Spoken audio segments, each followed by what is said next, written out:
जय श्री महाकाल।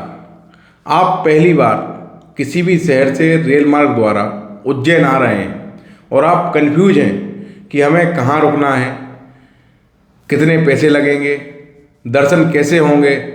इन सारे सवालों का जवाब आपको इस वीडियो में मिलने वाला है, तो आप पूरा वीडियो देखें। यह वीडियो आपका टाइम और पैसा दोनों बचाएगा, इसलिए आपसे निवेदन है कि आप इस वीडियो को अंत तक जरूर देखना, आपको बहुत काम आने वाला है। सबसे पहले आप जब उज्जैन पहुंचते हैं, या तो आप सुबह पहुंचते हो उज्जैन या दोपहर में ट्रेनें आती हैं, क्योंकि शाम को वहां से जाने वाली ट्रेनें ज़्यादा मिलती हैं। तो जब आप सुबह सुबह उज्जैन पहुंचते हैं तो सबसे पहले आपको ध्यान रखना है कि वहां से श्री महाकालेश्वर मंदिर मात्र 2 से 3 किलोमीटर की दूरी पर स्थित है। तो इस चीज़ का विशेष ध्यान रखें कि स्टेशन के पास में ही श्री महाकालेश्वर मंदिर है। आपको अपने निर्धारित पैसे तय करके ऑटो वालों के साथ या ओला करके जो भी चीज़ें मिलती हैं उनसे आपको एक मिनिमम या मैक्सिमम जो भी उनका अमाउंट है वो तय करके वहाँ तक पहुँचना है। अब बात आती है वहाँ स्टे करने की। तो श्री महाकालेश्वर मंदिर के पास में ही, जो कि पुराना रोड है जहाँ से मुख्य द्वार था पहले मंदिर का, श्री महाकालेश्वर थाना है, उसके आसपास ही बहुत सारे होटल्स बने हुए हैं। तो जो कि एक रेंज में मिल जाते हैं, जिनकी रेंज 1500, 2000, 2500, 3000 के आसपास है, वो आपके बजट में मिल जाते हैं। और आपकी इससे ऊपर की रेंज है तो बहुत सारे होटल बाहर की तरफ भी बने हुए हैं। जैसे आप स्टेशन उतरते हैं तो स्टेशन के पास आएंगे बाहर तो नानाखेड़ा बस स्टैंड के पास में इधर उधर मिल जाएंगे। लेकिन आपको अगर रुकना है तो मंदिर के पास में रुकने के लिए एक अच्छी सुविधाएँ मिल जाती हैं।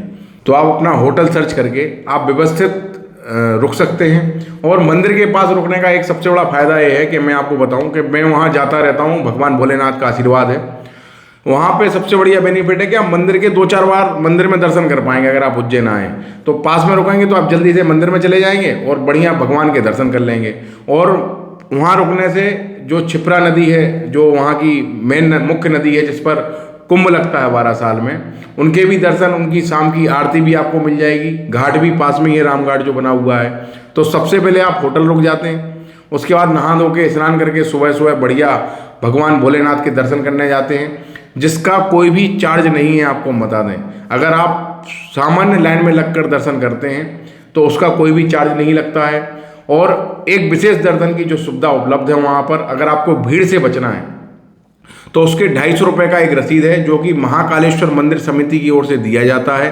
किसी एजेंट के माध्यम से नहीं, मंदिर के बाहरी मुख्य द्वार पर काउंटर बने हुए हैं। उन काउंटर पर आप जाकर अपनी टिकट 250 रुपये देके या ऑनलाइन बुक करके, वहाँ पर अगर आपने ऑनलाइन बुक की है तो उसका प्रिंट निकाल के ले जाएं, और अगर आप काउंटर पे ले रहे हैं तो काउंटर पे तो प्रिंट निकाल के देते हैं। 250 रुपये उसका एक व्यक्ति का चार्ज करते हैं, जो कि महाकालेश्वर मंदिर समिति द्वारा ही दिया जाता है, ना कि किसी एजेंट के द्वारा दिया जाता है। इस चीज़ का विशेष ध्यान रखें कि मंदिर समिति द्वारा 250 रुपये का जो टिकट दिया जाता है वही विशेष दर्शन का आपको टिकट लेना है। उससे एक फ़ायदा ये होता है कि आप जो सामान्य भीड़ की लाइन है उसमें ना लगते हुए एक विशेष द्वार से अंदर जाते हैं और भगवान भोलेनाथ के गर्भगृह के सामने से पहली लाइन से आप दर्शन कर पाते हैं। अगर आप नॉर्मल लाइन से जाते हैं तो अगर भीड़ कम है तो आपके आराम से जल्दी दर्शन हो जाते हैं। अगर भीड़ ज़्यादा है तो भी मैक्सिमम 1 से 1.5 घंटे का ही समय लगता है, ज़्यादा समय नहीं लगता है। मंदिर समिति द्वारा इतनी बढ़िया व्यवस्था की गई है कि आप आराम से दर्शन लाभ भगवान भोलेनाथ के ले सकते हैं।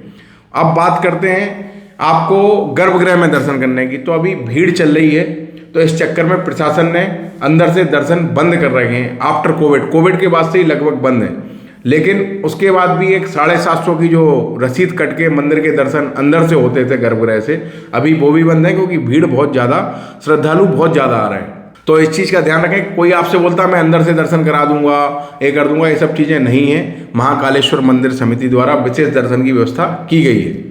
अब वहाँ पर आप मंदिर दर्शन करने के पश्चात मंदिर में ही ऊपर आते हैं दर्शन करके। गर्भगृह में नीचे भगवान भोलेनाथ विराजमान है। वहाँ से जब आप बाहर निकलते हैं तो साक्षी गोपाल के दर्शन जरूर करें। वहाँ पर साक्षी गोपाल का मंदिर बना हुआ है। जब आप इन सब चीज़ों से फ्री हो जाते हैं तो आप वहाँ पर एक श्री काल भैरव मंदिर है, श्री काल भैरव मंदिर जा सकते हैं। महाकालेश्वर मंदिर से लगभग 6 से 7 किलोमीटर की दूरी पर स्थित है। वहाँ जाने के लिए आपको ई रिक्शा, ऑटो और प्राइवेट साधन मिल जाते हैं, जिससे आप श्री काल भैरव मंदिर जा सकते हैं। फिर उसके बाद वहाँ पर श्री मंगलनाथ मंदिर है, तो आप मंगलनाथ मंदिर के भी दर्शन कर सकते हैं प्राइवेट ऑटो या ई रिक्शा करके। और फिर आप वहाँ से वापस आते हैं तो अब आपके मन में विचार आता है कि हमें सुबह सुबह जो भस्मा आरती होती है भगवान भोलेनाथ की, आपको वो करना है। पूरे भारतवर्ष में एक ही मंदिर है जहाँ पर सुबह सुबह भगवान भोलेनाथ की भस्म आरती होती है, वो है श्री महाकालेश्वर मंदिर। तो श्री महाकालेश्वर मंदिर में जो भस्म आरती होती है वो सबके लिए निःशुल्क है, उसका कोई भी चार्ज अभी तक नहीं लगता है। उसकी बुकिंग होती है ऑनलाइन, भगवान जो उज्जैन महाकाल मंदिर की वेबसाइट है उससे बुक होती है। वहाँ पर जो ऑफिस बना हुआ है महाकालेश्वर मंदिर समिति का, वहाँ पर जाके वो बुक की जाती है, जिसका कोई चार्ज नहीं लगता है। आप उसके लिए सुबह अगर आपकी बुकिंग हो जाती है मंदिर दर्शन करने के लिए, भस्म आरती करने के लिए, तो आप सुबह जल्दी अर्ली मॉर्निंग 2-2:30 बजे लाइन में लग जाएं और अंदर जाएं, और जो सुबह 5:30-6 बजे आरती होती है आप उसका लाभ लें, आपको बहुत आनंद की अनुभूति होगी।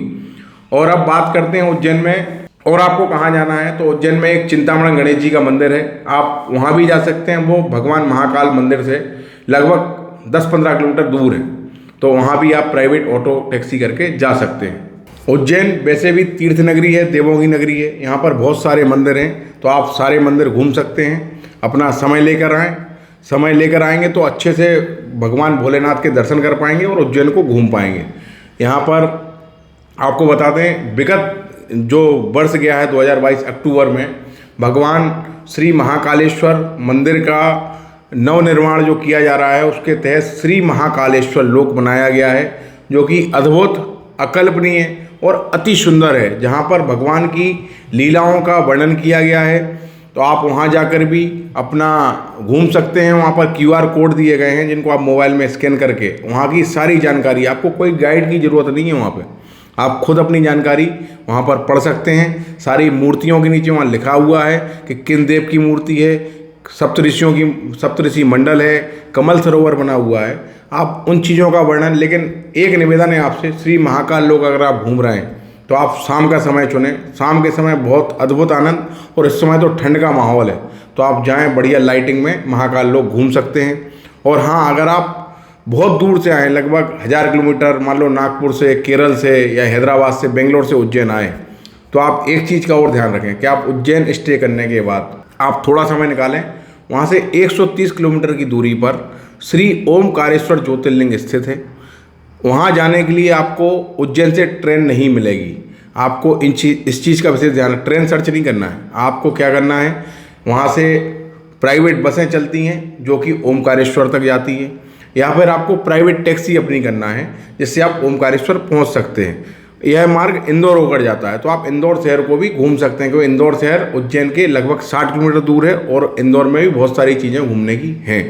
लेकिन आप अगर धार्मिक विजिट पर आते हैं तो आप ओमकारेश्वर ज़रूर जाएं, और ओमकारेश्वर पहुंचने के बाद वहां दर्शन लाभ लेने के बाद फिर आप, अगर आपकी ट्रेन जाने की उज्जैन से, तो आप उज्जैन आ जाएं, या फिर आप इंदौर से, भोपाल से अपनी ट्रेनें पकड़ सकते हैं।